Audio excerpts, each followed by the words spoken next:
안녕하세요 여러분. 변함없이 많은 분들이 채널 앞에 모여주셨네요.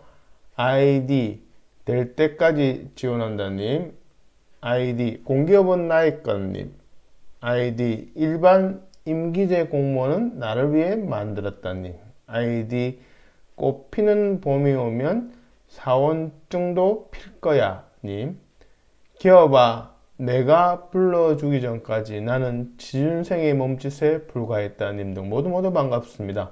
니마마라 취업연구소에서는 공무원 공공기관 입사 지원을 위한 나라 일터의 채용 공고를 분석하여 자기소개서와 직무수행객서 작성을 위한 강의를 포기하지 않고 쭉 올리려고 합니다. 여러분의 좋아요, 구독이 강의를 만드는데 큰 힘이 됩니다. 강의를 시청하시기 전에 좋아요, 구독, 응원 조금씩 생각해 주시면 좋겠습니다.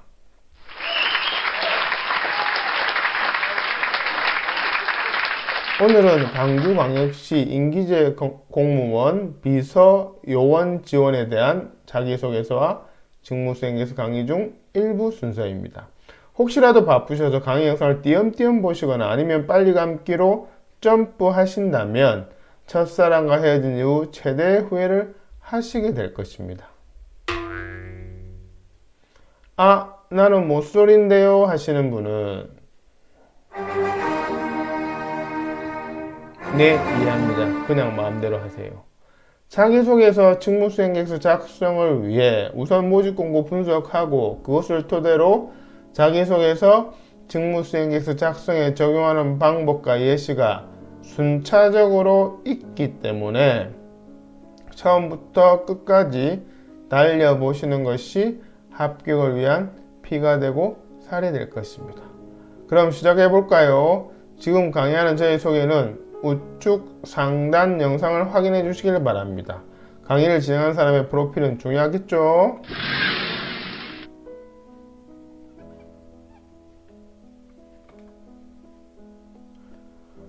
우선 채용 예정 분야 및 인원을 살펴보면 임용 분야, 직급, 인원, 근무기관, 직무 내용, 근무 예정 부서 등이 나와 있습니다.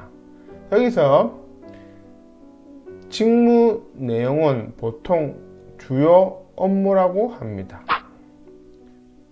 여기 주요 업무에 대한 직접적인 경험은 없더라도 이것이 무엇을 의미하는지 반드시 파악하여 이해를 하고 있어야 합니다. 여기서 직접적인 경험이란 것은 꼭 문화경제부시장, 여기 나와 있는 직무 내용에 이런 문화경제부시장에서 수행했던 비서 업무 이런 것들을 말하는 거죠. 이런 직접적인 경험이 없어도 뭐 뒤에 나오겠지만 관련 경험이 있으면 지원 가능하다 이 말씀을 드린 것입니다. 그러나 아까 말씀드린 것처럼 이게 무슨 일인지 이해는 하고 있어야 되겠죠. 그래서 주요 업무의 공통적인 키워드를 정리해 두고 그것을 보면서 나의 유사 경력을 찾는 것이 중요합니다. 이런 것을 전문적으로 직무 분석이라고 하는데 이것에 대한 구체적인 설명은 강의 뒷부분에 말씀드리겠습니다. 광주광역시 임기제 공무원 비서 요원의 경우에는 가장 상위 키워드는 당연히 비서입니다. 비서. 앞서 말씀드린 것처럼 꼭 공공기관이 아니더라도 민간 기업에서 임원급 이상의 비서로서 근무 경력이 있다면 괜찮습니다. 구체적인 이것에 대한 설명은 뒤에 관련 경력을 보시면 됩니다. 그리고 이게 제 상위 키워드, 즉 비서라고 하면 비서 또는 비서실 근무죠. 비서실 근무하는 사람이 비서겠죠, 당연히. 자, 하부 키워드에는 행사, 일정, 명부 관리 등 이런 것들을 하부 키워드로 인식해야 합니다. 그래서 이런 상위, 하위 키워드에 대해서 정확히 무슨 말인지 인지하고 있어야 하며 이런 키워드와 관련된 자격증 보유 및 그것에 대한 활용 경력을 미리 정리해 두는 것이 좋습니다. 이런 식의 모집 공고와 상위, 하위 키워드, 즉 모집 공고에 나와 있는 상위, 하위 키워드 분류가 왜 중요한지는 강의 1, 2부 후반부에 말씀드리도록 하겠습니다.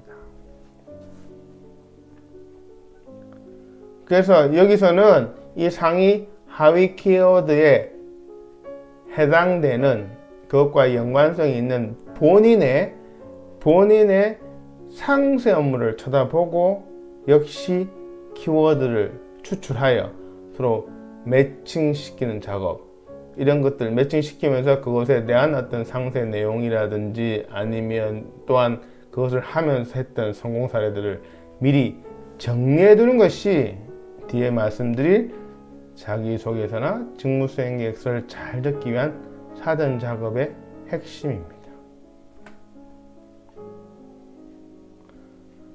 다음으로는 응시 자격 요건입니다. 경력 기준으로 응시하는 경우에는 하고 나와 있습니다. 여기 응시 자격, 밑에 보면 임용 자격이라 나와 있죠. 그 자격에 꼭 경력만 있는 건 아닙니다. 예, 현직 공무원들 직급에 대한 언급도 있고, 여기 보면 근데 경력 기준으로 응시하는 경우에는 네, 아무래도 이런 사람들이 많겠죠. 그래서 첫 줄에 달아놓은 겁니다.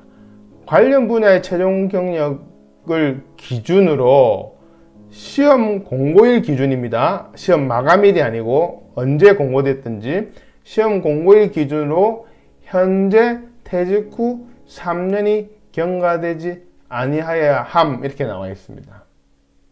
이 말 뜻은 경력 증명서 상의 공백이 3년이 지나면 응시할 수 없다는 말입니다. 그럼 관련 분야는 뭐냐? 앞서 말씀드린 것처럼 임원급 이상의 민간 기업의 경우에는 임원급 이상 또는 공공기관은 지방 단체장급 이상 이런 거 되겠죠. 비서실.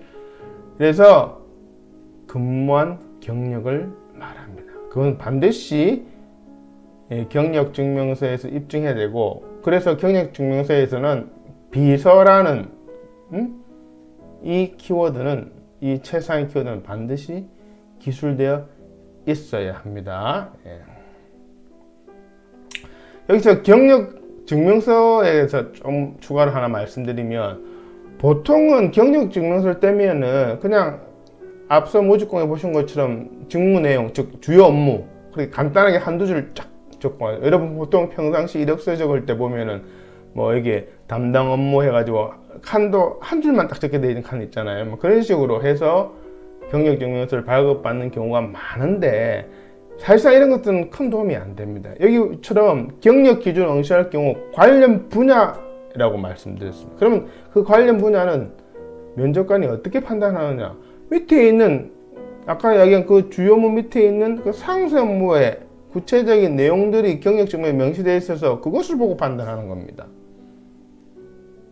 그렇죠? 그래서 경력증명서를 발급받을 때 그냥 떼주세요 라고 하면은 앞서 말씀드린 것처럼 그런 식으로 떼줍니다. 별로 도움이 안 되는.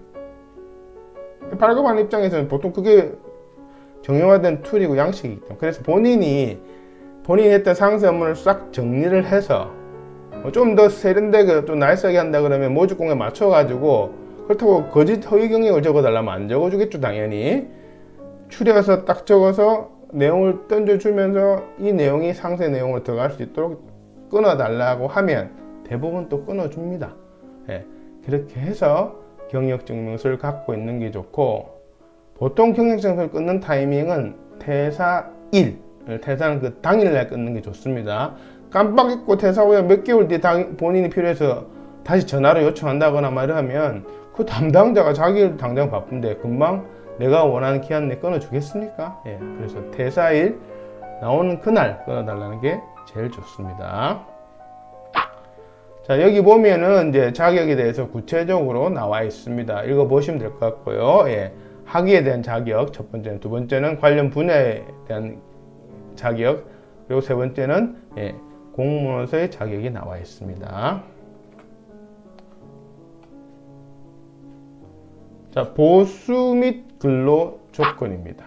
보수 수준은 7급 상당의 상한액과 한액이 있는데 비서 요원 분야임을 감안한다면 상당히 높은 보수라고 할 수 있습니다. 예. 그래서 단순 비서 업무보다는 좀 더 양질의 업무들 그런 것까지도 했다는 것을 자소서나 직무수행계획서에 넣는 것이 핵심이겠죠. 그리고 복무는 여기 나와 있는 것처럼 이런 규칙이나 규정에 준용한다 나와 있습니다. 자, 시험 방법은 1차 서류 전형입니다. 2차는 면접 시험이고요. 필기 시험은 없습니다. 요즘 대부분 보면은 공공기관의 경력직의 임기제 모집할 때 심지어는 시험 치는 경우도 많고, 특히 무기계약직, 흔히 말하는 공무직이라고 이야기한 거는 대부분 다 시험입니다. 시험 중간에 필기 시험이 있습니다. 그러나 여기에는 반대로 이야기하면 필기 시험이 없는 경우에는 더더욱더 서류 전형에서 자소서나 직무수행계획서를 제대로 본인 힘으로 컨설팅을 받아서 본인이 쓴 것처럼 쫙 잘 적는 것들이 아마 합격을 하는데 용이할 것이며, 그런 의미에서 저희 니마마라 취업연구소에서는 서류 전형에 대응하는 자소서나 직무수행계획서 적을 때부터 최종 면접인 이런 면접 시험을 대비하면서 컨설팅을 합니다. 그래서 많은 분들이 합격 후기를 주시고 계시죠. 자, 그래서 좀 더 구체적으로 한번 서류 전형에 대해서 요건을 보면은 직무수행에 관련된 응시 자격 경력 등을 서면 심사하겠다는 말로 기술되어 있는데, 이 말인즉슨 이력서를 중점적으로 판단하겠답니다. 왜냐하면 이력서에 이런 것들이 한눈에 다 나와 있죠. 근데 그 밑에 보면은 3배수 이상 범위에서는 뭐라고 나와 있습니까? 임용 예정 직무에 적합한 기준에 그것을 참조로 해서 서류 전형 합격자를 결정하겠다는 말입니다. 이 말인즉슨 자소서와 직무수행 계획서를 통하여 적합도를 판단하겠다는 면접관의 의도가 숨어 있습니다. 따라서 필수 자격증을 보유하고 그것을 활용한 경험, 그리고 지원 분야의 유사 경력이 많고 그것에 대한 성공 사례가 많을수록 유리하다는 뜻이며, 그것은 반드시 필수적으로 자기소개서 직무수행계획서에 반영해서 그 반영을 통한 입증을 해라는 암시이기도 합니다. 이 부분에 대한 자세한 설명은 강의 1, 2부 후반에 해두었으니 끝까지 시청해 주시면 도움이 될 것입니다. 자, 2차 시험, 즉 면접시험은 이번 평가 요소들이 나와 있죠. 직무 능력 및 적격성, 자질, 발전 가능성, 전문성, 조직 원어서의 적합성 등 업무 추진 역량을 종합적으로 평가하겠다고 명시되어 있습니다. 이런 면접 시 평가 요소를 고려한 준비도 그 출발은 자기소개서 직무수행계획서를 적기 전에 앞서 말씀드린 직무 분석에 관련된 내용들을 미리 쭉 정리해두고, 또한 저희 니마마라 취업연구소에서는 경력 분석 기술서, 니마마라 취업연구소에서 고안한 그 서류 양식이 있습니다. 그것까지 제대로 설명대로 작성하시고 나면은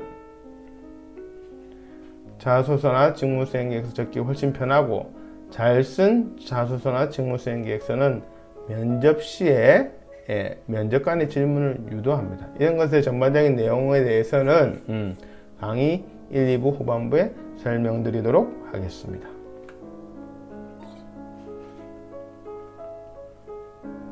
마감 및 접수 방법이 나와 있습니다. 3월 14일까지 마감이고요. 자, 그럼 모집 공고를 분석하고 면접관의 의도도 파악했고, 그것을 나의 경력과 역량에 부합시켜야 하는 전략도 세웠습니다.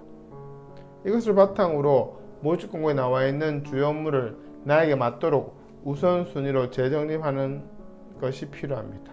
이것을 직무 분석이라고 합니다. 직무 분석에 대해서는 다음 슬라이드에서 다시 말씀드리겠습니다. 결론적으로 자기소개서 직무수행 계획서의 작성 순서는 경력 분석 기술서를 먼저 작성하고 자기소개서, 직무수행 방해잡기 양식 등을 작성해서 최종적으로 응시원서에 작성하는 것입니다. 자, 그럼 위의 단계에 대해서 하나하나 설명해 보도록 하겠습니다. 먼저 왜 경력 분석 기술서가 필요한지를 설명드리면, 보통 자기소개서, 직무수행 계획서 등의 입사지원서를 작성하실 때 사전에 자신의 경력에 대한 정리 없이 바로 작성을 하시는 경향이 많습니다. 그러니 당연히 생각이 정리가 잘 되지 않고 작성하면서 생각하려고 하니 작성하기가 힘들거나 엉뚱하게 작성하게 됩니다. 실제로 한 분야에 10년 넘게 근무한 분들에게 본인의 그 분야 장점이 무엇이냐는 질문에 성실하게 책임감 있게 등등 이런 하나만한 얘기로 대답하는 경우가 허다합니다. 그것은 역량이 없어서라기보다는 자기소개서, 직무수행계획서 등의 입사지원 서류 적기 전에 사전 준비 작업이 되어 있지 않아서 그렇습니다. 본격적인 경기에 앞서 준비 운동을 하는 것과 같은 원리라 생각하시면 됩니다. 그럼 경력 분석 기술서의 용도를 중심으로 좀 더 구체적으로 알아보겠습니다. 첫째, 나의 경력을 모집 공고에 맞춤형으로 생각을 정리하는 것입니다. 둘째, 모집 공고를 통한 나의 직무수행 우선순위를 정하는 것입니다. 셋째, 모집 공고의 주요 업무와 나의 상세 업무에 대한 매칭입니다. 앞서 자기소개서, 직무수행 계획서 작성 순서에서 언급해드린 직무 분석과 경력 분석 기술서 작성이 왜 중요한지는 우측 상단에 직무수행 계획서 컨설팅 3탄의 일부를 꼭 시청 바랍니다. 니마마라 취업연구소 유튜브 채널의 동영상 목록에 보시면 동영상이 나와 있습니다. 네 번째로 성공 사례 적기입니다. 이 부분에 대해서는 프로그램 활용법과 함께 다음 슬라이드에서 설명드리겠습니다. 그럼 성공사례 적는 게 왜 중요한지 말씀드리겠습니다. 우선 나의 강점을 정리하는 데 도움이 됩니다. 성공사례를 정리하다 보면 자연히 이 주요 업무 밑에 속한 상세 업무에서 나의 강점이 무엇인지 정리가 됩니다. 그래서 지원자의 업무상 강점에 대해서 구체적이면서 변별 있게 기술하게 됩니다. 그 다음으로는 강점에 대한 근거 제시가 됩니다. 강점만 기술에 놓으면 진정성이 떨어집니다. 그것을 입증할 만한 근거를 반드시 제시해야 하는데 그것이 바로 성공 사례입니다. 마지막으로 모든 공공기관의 채용심사 기준인 NCS 기반에 부합됩니다. NCS 기반이란 한마디로 사례적기입니다. 성공 사례 적는 법과 예시는 다음 슬라이드에서 소개하겠습니다. 자, 그럼 성공 사례 적는 법에 대해서 설명드리겠습니다. 성공 사례를 적기 위해서는 그냥 막 적는 것이 아니라 틀이 필요한데요. 그 틀을 프로그램이라고 부릅니다.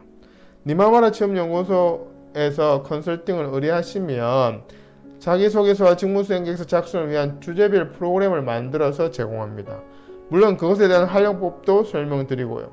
여기서는 성공사례 적는 프로그램 중 가장 간단한 것, 흔히 말하는 스타 원칙에 입각하여 만들어 놓았습니다. 지원 직무 및 작성 분량에 따라 더 구체적이고 다양해질 수가 있습니다. 프로그램은 문장들로 이루어져 있고 지원자가 작성해야 할 부분은 땡땡으로 표시되어 있습니다. 땡땡 부분만 지원자가 작성하시면 됩니다. 나머지는 면접관에 가장 빠르고 정확하게 어필되기 위해서 틀을 잡아 놓은 것이니 절대 건드려서는 안 됩니다. 오른쪽에는 이 프로그램의 활용법이 나와 있습니다. 이 프로그램 활용법에 대한 구체적인 설명은 우측 상단에 직무수행 계획서 컨설팅 3탄의 2부를 꼭 시청 바랍니다. 예, 역시 니마마라 취업연구소 유튜브 채널의 동영상 목록에 보시면 확인할 수 있습니다.